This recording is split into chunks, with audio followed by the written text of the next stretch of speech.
अब नमान्ने भएको हुनाले नेपालमा आफ्नो काम गराउनको लागि अमेरिकनले घन्टी खोल्यो।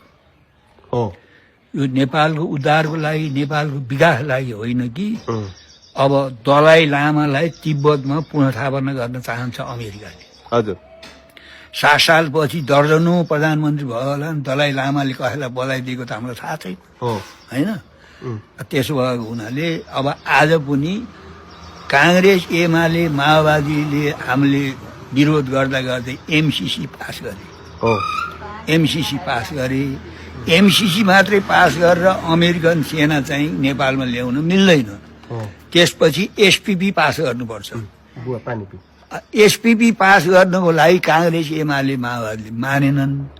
त्यसो हुनाले उसले चाहिँ आफ्नो अब चाहिँ शक्ति चाहिँ गर्नु अब यिनले घन्टी ल्याउने हो। त नेपाली जनताले जान अनजानमा कांग्रेस, एमाले, माओवादीसँग रिस उठिएछ।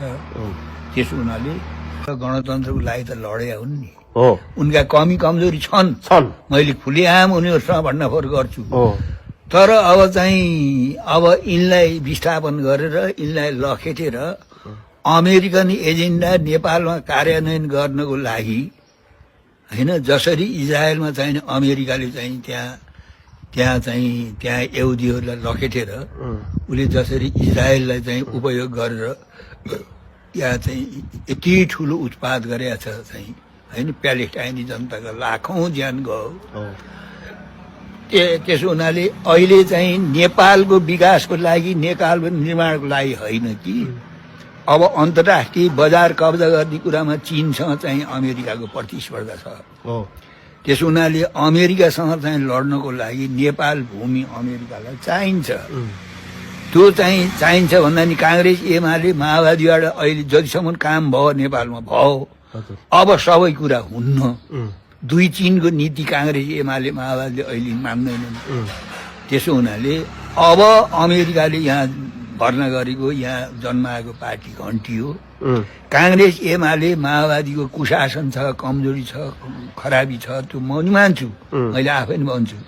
तर यिनलाई चाहिँ लखेटेर अमेरिकन सेना ल्याउने बाटो एमसीसी त पास गरे कांग्रेस, एमाले, माओवादीले।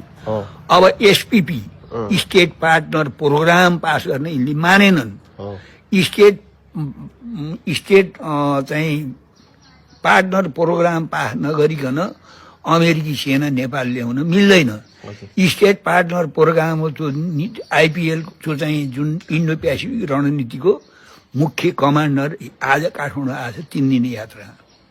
अब ऊ चाहिँ नेपाली सेनाको ब्यारेकमा यहाँ चाहिँ काभ्रेमा उत्रन्छ आज, र उसले चाहिँ यहाँ विभिन्न राजनैतिक पार्टीहरूसँग चाहिँ कुराकानी गर्दैछ।